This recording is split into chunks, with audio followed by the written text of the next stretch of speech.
kapatid, good morning, happy Valentine's. Alam nyo, dito sa probinsya, masarap mamuhay. Unang-una, sa kagaya kong asthmatic, napakasarap huminga. Woo! Diba, wala kang mahihingang pollutant or air pollution, kumbaga. Tapos, pwede kang manghingi lang, kagaya na ito. Ayan o.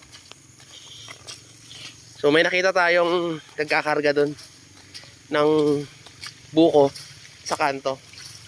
So, humingi tayo. Isa lang dapat yung hingin ko, kaso dalawa yung binigay. Mahilig kasi tayo sa buko, mga kapatid.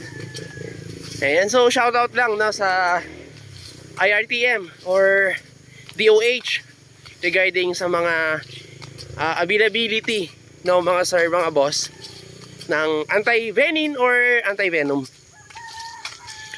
So, nabalitaan natin sa Cebu, medyo dumadami ang sightings ng king cobra.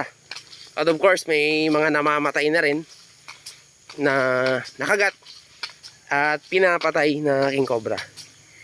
Kaya lang naman pinapatay yung mga king cobra, mga sir, no? Kasi walang anti-venom.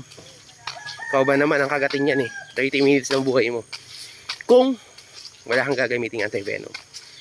So, pasuyo po mga sir, no?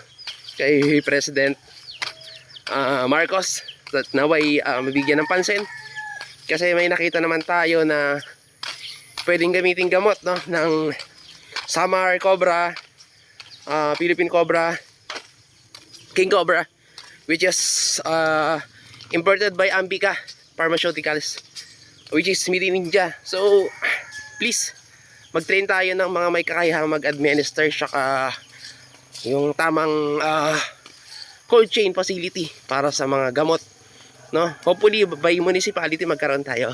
See you na po, good day.